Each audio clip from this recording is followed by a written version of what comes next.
আমাকে ডেকেছিল, আজকে আমাকে ডাকেনি, আমি নিজে থেকে এসেছিলাম। আমি অলরেডি ফেসবুকে পোস্ট করে দিয়েছি যে কেন ডেকেছিল।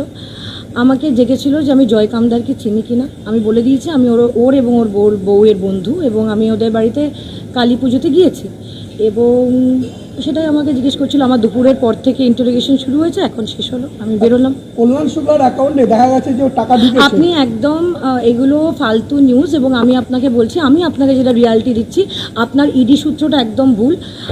আমি আমার ফেসবুকে দেখুন দুটো জিনিস লিখেছি। একটা হলো যে আগেরবার যে ফার্স্ট অফ অল কল্যাণ শুক্লার কোয়েশ্চেন আপনি আমাকে জিজ্ঞেস করতে পারেন না। আনন্দবাজার পত্রিকাকে আমি তাদের লজ্জা হওয়া উচিত যে তারা অন্য মানুষকে অন্য মানুষের সঙ্গে ভুলভাবে রিলেট করে দিচ্ছে। কিন্তু আপনাদের রিকোয়েস্ট করবো, যেহেতু এখানে অনেক পোর্টালও আছে আর বাংলাও আছে, আমি বাংলা, TV9, ABP আনন্দ, তাজা কেনা, এই তিনজনকে নিজে ফোন করে সকালবেলা বলেছি আমি ইডি যাচ্ছি। তো আমি এখানে কোথাও মানে আপনাদের বলতেই ডেকেছি, কারণ আপনারা, আমার মনে হয় যে সঠিক ইনফরমেশনটা আমার থেকে পেলে সেটা বেটার হবে যে আপনারা পাঠান। কল্যাণ শুক্লার বাড়িতে কোনো টাকা বা কোনো গয়না পাওয়া যায়নি, এবং ইডি সূত্র এটা ভুল। আপনারা ABP আনন্দ শুধু রাইট একমাত্র চ্যানেল যেটা রাইট ইনফরমেশনটা চালিয়েছিল, বাদবাকি আপনাদের যে সূত্রগুলো আছে সেগুলো ভুল। এবং আমি আরেকটা কথা বলতে চাই, কাইন্ডলি আমি একটা আজকে রিকোয়েস্ট করবো, কাইন্ডলি আমার কথাটা কেটে কেটে দেখাবেন না। আমি তাজাকে বলবো তুমি আমাকে ভিডিওটা দিও, আমি আমার পেজ থেকে ছাড়বো।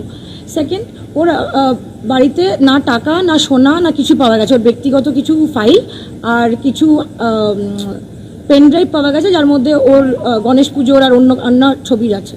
সেকেন্ড, আজকে আমাকে আপনারা সকাল থেকে অনেকে দেখবেন যে চালিয়েছে যে আমি নাকি আমাকে সোনা পাপ্পু কোনো কেসে ডেকেছে। Absolutely false. আমি এদের চিনি না, না ইডি আমাদের এদের নিয়ে কোনো কোয়েশ্চেন অ্যাট অল করেছে। এদের নিয়ে কোনো কোয়েশ্চেনও করেনি, কারণ ইডিও জানে যে আমি ওদের চিনি না। জয় কামদারকে আমি চিনি, ওনার এবং ওনার স্ত্রীর বাড়িতে আমি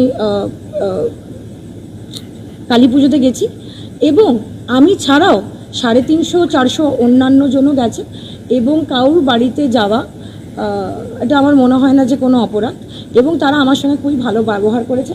আমার ইন্টারোগেশন আজকে যেহেতু ওদের অনেক ভিড় ছিল এবং আমি নিজে থেকে এসেছি, তো আমারটা একটু দেরিতে শুরু করেছে, লাঞ্চের সময় থেকে, আর একটু আগে শেষ হয়েছে।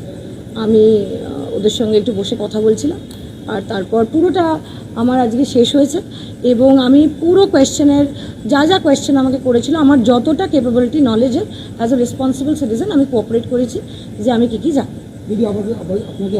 না, আমাকে ডাকেনি, আমাকে আজকেও ডাকেনি। আমি ওদের আমার কোনো সময়ের দরকারই ছিল না, কারণ আমার কারোর সঙ্গে পরিচিতি আছে, তার সঙ্গে আমার যদি কোনো তার ব্যাপারে আমাকে যদি কিছু জিজ্ঞেস করে, তাহলে আমার মনে হয় না যে আমার সময়ের কিছু দরকার। আমাকে কোনো ডকুমেন্টও চাইনি, কোনো নথি আমার থেকে চাইনি।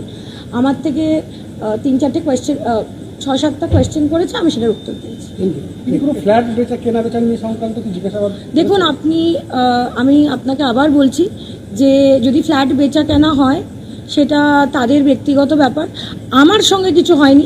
আমার সঙ্গে কোনো ফ্ল্যাট বেচা কেনা এসব হয়নি। আমি সোশ্যালি ওকে চিনি, এবং ওর স্ত্রী দুজনেই আমার বন্ধু। আমি তো এখানে মিডিয়ার সামনে বলছি না একবারও যে আমি ওকে চিনি না, বা আমি তো ডিনাই করছি না, আমি ওদের চিনি।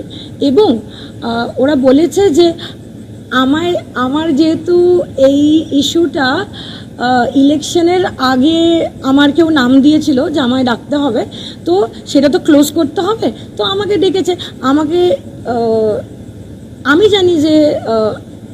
জানি যে কারোর সঙ্গে কেউ বন্ধুত্ব করলে বা সামাজিক কারোর সঙ্গে কেউ সম্পর্ক রাখলে তাকে যদি ইডি 10 বার ডাকে, সেটা 10 বার গিয়ে উত্তর দিয়ে ওসব মানে বাইরে এসে বলা উচিত যে আমি ওদের চিনি, নাকি গিয়ে বলা উচিত যে আমি কাউকে চিনি না, আমি কিছু জানি না, আমি কিছু বুঝি না। এগুলো খুব ফানি, আর এখনকার এই ফাস্ট মানে ওয়ার্ল্ডে এগুলো চলে না।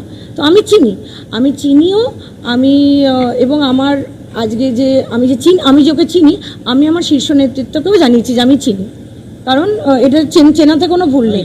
আজকে ওদের বাড়িতে ইডি আসছে, কালকে যদি আচ্ছা তুমি রাগ করো না, যদি কালকে ময়ূকের বাড়িতেও আসে, আমি ময়ূককেও চিনি, তো তোমার বাড়ি তোমাকেও চিনি, তোমাকেও চিনি।